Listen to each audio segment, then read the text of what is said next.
இந்த உலகத்திலே 5வது மிகப்பெரிய கண்டம். அதே மாதிரி நம்ம இந்திய நாட்டை கம்பேர் பண்றப்போ நிலப்பரப்புல 4 மடங்கு பெருசா இருக்கக்கூடிய ஒரு கண்டம். ஆனா அந்த நிலப்பரப்பு முழுவதும் பனிகள் சூழ்ந்து மக்கள் தொகையே இல்லாத ஒரு கண்டமா இருக்கு. நான் சொல்றப்பயே கெஸ் பண்ணிருப்பீங்க நான் எந்த கண்டத்தை பத்தி பேசிட்டு இருக்கேன்னு. அண்டார்டிகா கண்டத்தை பத்தி தான் பேசிட்டு இருக்கேன். அண்டார்டிகா ஒரு காலத்துல அடர்ந்த காடுகள் சூழ்ந்த ஒரு கண்டமா இருந்திருக்கு. அப்புறம் எப்படி இப்ப பனி சூழ்ந்த ஒரு கண்டமா மாறுச்சு அப்படின்றதுக்கான பதிலையும் அண்டார்டிகா கண்டத்தை பத்தின 10 இன்ட்ரெஸ்டிங்கான ஃபேக்ட்ஸை பத்தி தான் இந்த வீடியோல நம்ம பார்க்க போறோம். நிறைய ஃபேக்ட்ஸ் உங்களுக்கு நிறையவே வியக்க வைக்கிற மாதிரியும் நீங்க கேள்விப்படாத மாதிரியான ஃபேக்ட்ஸா இருக்கும். அது மட்டும் இல்லாம இந்த வீடியோட கடைசியில அண்டார்டிகா கண்டத்தினால இந்த உலகத்தில் ஏற்படக்கூடிய மிகப்பெரிய ஆபத்தை பத்தியே நான் சொல்லியிருக்கேன். சோ வீடியோ ஸ்கிப் பண்ணாம கடைசி வரைக்கும் பாருங்க. இப்ப நம்ம வீடியோக்குள்ள போலாம். Welcome to this video. நான் உங்கள் மோகன்.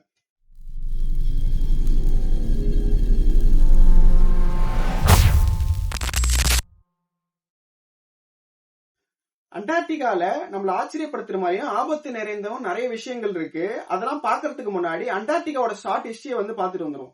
அண்டார்டிகா கண்டத்தை முதல்ல 1820ஆம் ஆண்டு தான் கண்டுபிடிச்சிருக்காங்க. இதை கண்டுபிடிச்சது யாருன்னு சொல்லி இப்ப வரைக்குமே நிறைய ஒரு டிபேட் போயிட்டு இருக்கு. இன்ன வரைக்குமே யார் கண்டுபிடிச்சாங்க அப்படின்ற ஒரு ப்ராப்பரான ப்ரூஃப் இல்ல. முதல்ல 1820 வருஷம் ஜனவரி மாசம் ஒரு ரஷ்யன் எக்ஸ்ப்ளோரரான ஃபேபியன் வான் காசன் அப்படின்றவர் தான் கண்டுபிடிச்சாரு அப்படின்னு சொல்லி ஒரு தரப்பினர் சொல்றாங்க. ஆனா இன்னொரு தரப்பினர் யூரோப்பியன்ஸ் தான் இந்த கான்டினென்ட்டை முதல்ல கண்டுபிடிச்சாங்க அப்படின்னு சொல்றாங்க. ஆனா இன்ன வரைக்குமே யார் கண்டுபிடிச்சாங்கன்ற ஒரு ப்ராப்பரான ப்ரூஃபே இல்ல. என்னதான் 1820 வருஷம் இந்த அண்டார்டிகா கண்டம் கண்டுபிடிக்கப்பட்டாலும் இந்த கண்டத்துக்கு அண்டார்டிகான்னு பேர் வச்சது எப்ப அப்படின்னு பாத்தீங்கன்னா 1890கள்ல தான் ஸ்காட்லாந்து நாட்டை சேர்ந்த எக்ஸ்ப்ளோரரான ஜான் ஜார்ஜ் அப்படின்றவர் தான் இந்த கண்டத்துக்கு அண்டார்டிகா அப்படின்னு பேர் வச்சிருக்காரு. இந்த பேர் பாத்தீங்கன்னா கிரீக்க மொழியிலிருந்து அண்டார்டிகோஸ் அப்படின்ற வேர்ட்ல இருந்து தான் பாத்தீங்கன்னா அண்டார்டிகா அப்படின்னு மருவி இருக்கு.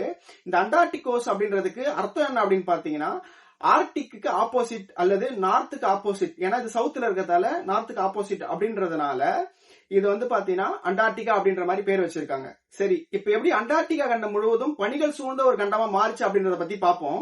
முதல்ல இந்த உலகம் தோன்றப்ப இப்ப இருக்கிற மாதிரி நிலப்பரப்புகள் அங்கங்க தனித்தனியா பிரிஞ்சு இல்லாம எல்லா நிலப்பரப்பும் சேர்ந்து ஒரு மிகப்பெரிய சூப்பர் கான்டினென்டா இருந்தது.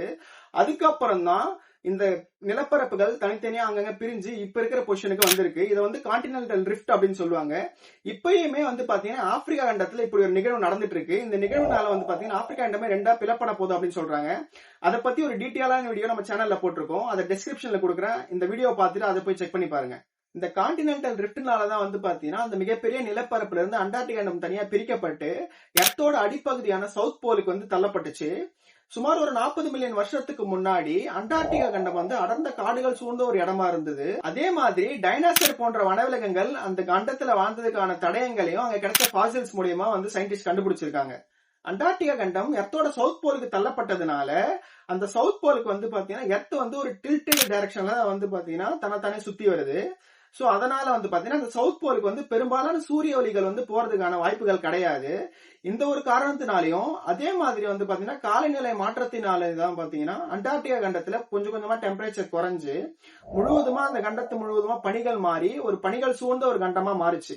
சோ அண்டார்டிகா கண்டம் ஏன் பனிகள் சூழ்ந்த ஒரு கண்டமா மாறுச்சு அப்படின்னு சொல்லி இப்ப உங்களுக்கு புரிஞ்சிருக்கும் அப்படின்னு நம்புறேன். இப்ப அண்டார்டிகா கண்டத்தை பத்தின 10 இன்ட்ரெஸ்டிங் ஃபேக்ட்ஸ் பத்தி பார்க்கலாம். ஃபர்ஸ்ட் ஃபேக்ட் என்ன அப்படின்னு பாத்தீங்கன்னா அண்டார்டிகா கண்டத்துக்கு அப்படின்னு ஸ்பெசிபிக்கான எந்த ஒரு டைம் ஜோனும் கிடையாது.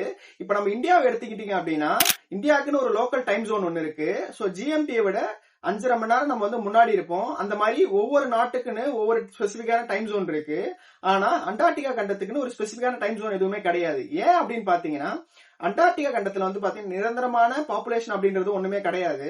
சம்மர் சீசன்ல பாத்தீங்கன்னா ஒரு 4000 இருந்து 5000 பேர் வரைக்கும், விண்டர் சீசன்ல 1000 பேர் வரைக்கும் தான் பாத்தீங்கன்னா அங்க மக்கள் இருப்பாங்க. அவங்களுமே பாத்தீங்கன்னா நிரந்தரமான குடியிருப்பு வாசிகள் கிடையாது. வெவ்வேறு நாட்டுகள் இருந்து அங்க ரிசர்ச் பண்ண போன சயின்டிஸ்டும் டூரிஸ்ட் தான் பாத்தீங்கன்னா அந்த பாப்புலேஷனா இருப்பாங்க. சோ அதனாலதான் பாத்தீங்கன்னா அங்க ஸ்பெசிபிக்கான ஒரு டைம் ஜோன் அப்படின்றது எதுவுமே கிடையாது. அப்புறம் அங்க இருக்கிற சயின்டிஸ்டோ டூரிஸ்டோ எந்த டைம் ஃபாலோ பண்ணுவாங்க அப்படின்னு பாத்தீங்கன்னா அந்த சயின்டிஸ்ட் எந்த கண்ட்ரியை பிலாங் பண்ணியிருக்காங்களோ அந்த கண்ட்ரியோட டைம் ஜோன் பாத்தீங்கன்னா ஃபாலோ பண்ணுவாங்க. ரெண்டாவது ஃபேக்ட் என்ன அப்படின்னு பாத்தீங்கன்னா அண்டார்டிகா கண்டத்தை பாத்தீங்கன்னா ஒரு பாலைவனம் அப்படின்னு சொல்றாங்க. உங்களுக்கு கேட்க ஆச்சரியமா இருக்கும். பாலைவனம் அப்படின்னா நம்மளுக்கு ஜென்ரலா தோன்றது என்ன அப்படின்னு பாத்தீங்கன்னா முழுவதுமா மணல் சூழ்ந்த ஒரு இடமா வெப்பம் அதிகமா இருக்கக்கூடிய இடமா இருந்தாதான் அதை டெசர்ட் அப்படின்னு சொல்லுவோம்.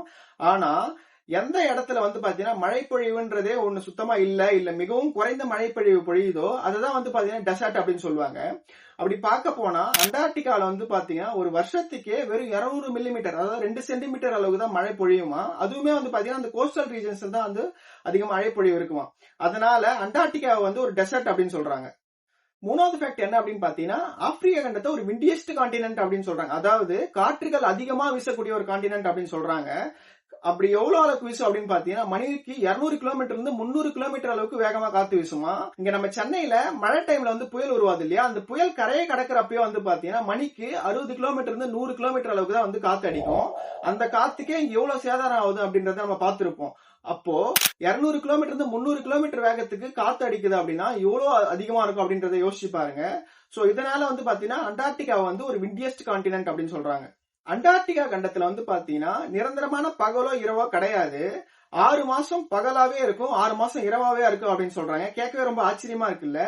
அண்டார்டிகா கண்டம் வந்து நான் முன்னாடியே சொன்ன மாதிரி சவுத் போல் ஆஃப் த எர்த்ல இருக்கு. சோ அதனால வந்து பாத்தீங்கன்னா பெரும்பாலும் வின்டர் சீசன்ல அங்க சூரிய ஒளியே வராது. சோ அப்படி பாத்தீங்கன்னா வின்டர் சீசன் 6 மாசம் முழுவதுமே வெறும் இரவு மட்டும் தான் அங்க இருக்கும். அதே மாதிரி சம்மர் சீசன் 6 மாசத்துல வந்து பாத்தீங்கன்னா சூரிய ஒளி மட்டுமே தான் இருக்கும், 24 மணி நேரமும் பகலாவே தான் இருக்கும் அப்படின்னு சொல்றாங்க. கேட்கவே ரொம்ப ஆச்சரியமா இருக்குல்ல. அஞ்சாவது ஃபேக்ட் என்ன அப்படின்னு பாத்தீங்கன்னா, அண்டார்டிகா கண்டம் ஒரு பனி சூழ்ந்த கண்டம் அப்படின்னு நமக்கு தெரியும். ஆனா அது எந்த அளவுக்கு பனி திக்கா சூழ்ந்திருக்கும் அப்படின்னு பாத்தீங்கன்னா, நிலப்பரப்புல இருந்து சுமார் 4000 மீட்டர் அளவுக்கு ஹைட் அளவுக்கு பனிகள் சூழ்ந்திருக்குமா. அது வந்து எல்லா இடத்துலயும் 4000 சூழ்ந்திருக்குமா அப்படின்னு கேட்டீங்கன்னா கிடையாது. ஒரு சில இடத்துல 1000 மீட்டர் அளவுக்கும், ஒரு சில இடத்துல 4000 மீட்டர் அளவுக்கு, அந்த மாதிரி ஒவ்வொரு இடத்துல ஒவ்வொரு மாதிரி சூழ்ந்திருக்குமா. அதிகபட்சமா 4000 மீட்டர் அளவுக்கு ஹைட்டுக்கு வந்து பாத்தீங்கன்னா பனி வந்து சூழ்ந்திருக்கும் அப்படின்னு சொல்றாங்க. ஆறாவது ஃபேக்ட் என்ன அப்படின்னு பாத்தீங்கன்னா, அண்டார்டிகா கண்டம் ஒரு மிக கடுமையான குளிர் பிரதேசம் அப்படின்னு நமக்கு தெரியும். ஆனா அப்படிப்பட்ட ஒரு குளிர் பிரதேசத்திலேயே ஒரு எரிமலை ஒண்ணு இருக்கு. கேட்கவே ரொம்ப ஆச்சரியமா இருக்குல்ல. அந்த எரிமலையோட பேர் என்ன அப்படின்னு பாத்தீங்கன்னா மவுண்ட் எரபஸ் அப்படின்னு சொல்றாங்க. அந்த எரிமலை வந்து பாத்தீங்கன்னா இப்பயுமே வந்து செயல்பாட்டுல தான் இருக்கும். ஏழாவது ஃபேக்ட் என்ன அப்படின்னு பாத்தீங்கன்னா, இந்த உலகத்துல இருக்கக்கூடிய ஃப்ரெஷ் வாட்டர் அளவுல கிட்டத்தட்ட 70% ஃப்ரெஷ் வாட்டர் வந்து பாத்தீங்கன்னா அண்டார்டிகால தான் இருக்கும். ஃப்ரெஷ் வாட்டர் அப்படின்னா என்னன்னு கேட்டீங்கன்னா, உப்பு தண்ணி இல்லாத நார்மல் தண்ணி, நம்ம ஊர்கள்ல இருக்கிற ஏரிகள் எல்லாம் இருக்கக்கூடிய தண்ணிகள் தான் வந்து ஃப்ரெஷ் வாட்டர் அப்படின்னு சொல்லுவோம். அண்டார்டிகால வந்து பாத்தீங்கன்னா கிட்டத்தட்ட 70க்கும் மேற்பட்ட ஃப்ரெஷ் வாட்டர் லேக்ஸ் இருக்கு அப்படின்னு சொல்றாங்க. எட்டாவது ஃபேக்ட் என்ன அப்படின்னு பாத்தீங்கன்னா, அண்டார்டிகா கண்டம் முழுவதும் ஒரு பனி சூழ்ந்த ஒரு கண்டம் தான்.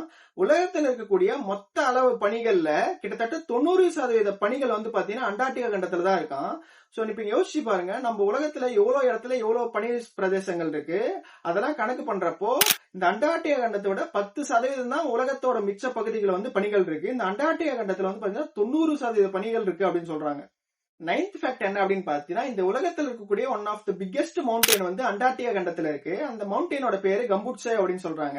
அந்த மலையோட ஹைட் எவ்வளவு அப்படின்னு பாத்தீங்கன்னா 2800 மீட்டர், கிட்டத்தட்ட 2.8 கிலோமீட்டர் அப்படின்னு சொல்றாங்க. ஆனா அதோட விட்த் வந்து பாத்தீங்கன்னா கிட்டத்தட்ட 1200 கிலோமீட்டர் அளவுக்கு அந்த மலை வந்து படர்ந்து இருக்கு அப்படின்னு சொல்றாங்க. கேட்கவே ரொம்ப ஆச்சரியமா இருக்குல்ல. ஆனா இந்த மொத்த மலையுமே வந்து பாத்தீங்கன்னா ஆப்பிரிக்கா கண்டத்தோட அந்த 4000 மீட்டர் திக்கான பனி லேயர் சொன்ன இல்லையா, அந்த மலைக்கு அந்த பனிக்கு கீழே தான் வந்து இந்த மலைகள் வந்து மூடி கிடக்கு அப்படின்னு சொல்றாங்க. 10th ஃபேக்ட் என்ன அப்படின்னு பாத்தீங்கன்னா, அண்டார்டிகா கண்டினென்ட்டோட டெம்பரேச்சர் தான். அண்டார்டிகா கண்டினென்ட்ல நார்மலா சம்மர்ல வந்து பாத்தீங்கன்னா கோஸ்டல் ரீஜன்ஸ்ல 0 டிகிரி செல்சியஸ்ல இருந்து 9 டிகிரி செல்சியஸ் வரைக்கும் டெம்பரேச்சர் இருக்குமா. ஆனா அந்த அண்டார்டிகா கண்டத்தோட இன்னர் சைட்ல வந்து பாத்தீங்கன்னா உள்பகுதிகள்ல வந்து பாத்தீங்கன்னா -10 டிகிரி செல்சியஸ் வரைக்கும் சம்மர்ல போகும் அப்படின்னு சொல்றாங்க. இதே வின்டர் சீசன்ல பாத்தீங்கன்னா கோஸ்டல் ரீஜன்ஸ்லயே வந்து -10 டிகிரில இருந்து -30 டிகிரி வரைக்கும் போகுமா. இன்னர் ரீஜியன்ஸ்ல வந்து பாத்தீங்கன்னா -60 டிகிரி செல்சியஸ் வரைக்கும் போகும் அப்படின்னு சொல்றாங்க. ஆனா இது வரைக்கும் அண்டார்டிகா கண்டத்துல ரெக்கார்ட் பண்ணப்பட்ட மிகவும் குறைஞ்ச டெம்பரேச்சர் எவ்வளவு அப்படின்னு பாத்தீங்கன்னா -93 டிகிரி செல்சியஸ் அப்படின்னு சொல்றாங்க. அண்டார்டிகா கண்டம் பனிகள் சூழ்ந்து என்னதான் ஒரு அழகான நிலப்பரப்பா காட்சியளித்தாலும் அதுக்குள்ள நிறைய ஆபத்து இருக்கு. சோ இப்ப அண்டார்டிகா கண்டத்தினால உலகத்துக்கு ஒரு ஆபத்து வரப்போகுதுன்னு நான் சொல்லியிருந்தேன் இல்லையா, அது என்ன ஆபத்து அப்படின்றத நான் சொல்றேன். அண்டார்டிகா கண்டத்துல கடந்த 50 காலத்துல உலகத்துல மத்த இடத்துல எல்லாம் இன்க்ரீஸ் ஆன டெம்பரேச்சரை விட 5 மடங்கு அதிகமான டெம்பரேச்சர் வந்து அண்டார்டிகால கூடி இருக்கு. கிட்டத்தட்ட 3 டிகிரி செல்சியஸ் அளவுக்கு வந்து பாத்தீங்கன்னா அண்டார்டிகாவில வந்து பாத்தீங்கன்னா வெப்பம் வந்து அதிகமா இருக்கு அப்படின்னு சொல்றாங்க. சோ அந்த வெப்பம் அதிகமாறதுனால அண்டார்டிகாவோட பனிகள் வந்து உருக ஆரம்பிக்குது. சோ இதுல ஒரு இன்ட்ரெஸ்டிங்கான ஃபேக்ட் ஒன்னு சொல்றாங்க. வெஸ்டர்ன் அண்டார்டிகால இருக்கக்கூடிய ஒரு மிகப்பெரிய பனி பாறை, அதாவது அதுதான் தனியான ஒரு மிகப்பெரிய பனி ஐஸ் செல்ஃப் அப்படின்னு சொல்றாங்க. அந்த பனிப்பாறை மட்டும் இந்த வெப்பமானதுனால மொத்தமா உருகுச்சு அப்படின்னா உலகத்தோட இருக்கக்கூடிய எல்லா கடலோட மட்டமும் வந்து பாத்தீங்கன்னா 16 அடி அளவுக்கு உயரமா. சோ இந்த 16 அடி கடல் மட்டம் உயர்ந்துச்சு அப்படின்னா நம்ம தமிழ்நாட்டுல இருக்கக்கூடிய கடலோர பகுதிகளில் இருக்கக்கூடிய ஊர்கள் எல்லாமே வந்து பாத்தீங்கன்னா தண்ணியில மூழ்கிடும் அப்படின்றதா உண்மை. சோ இந்த டெம்பரேச்சர் ரைஸ் எதனால ஆகுது அப்படின்னு பாத்தீங்கன்னா குளோபல் வார்மிங்னால தான். இந்த குளோபல் வார்மிங்கை கட்டுப்படுத்துறதுக்கான ஒரே வழி வந்து பாத்தீங்கன்னா நிறைய மரங்களை நட்டு வளர்க்கறது தான். சோ நிறைய மரங்களை நம்ம நட்டு வளர்க்கணும், நிறைய மரங்களை வெட்டாம இருக்கணும் அப்படின்னு சொல்லி இந்த வீடியோவை நான் முடிக்கிறேன். இந்த வீடியோ பத்தி நீங்க என்ன நினைக்கிறீங்க அப்படின்னு கமெண்ட்ல சொல்லுங்க. இன்னொரு வீடியோல நம்ம பார்க்கலாம். அது வரைக்கும் டாடா பாய் பாய் ஃப்ரம் ஹோம்.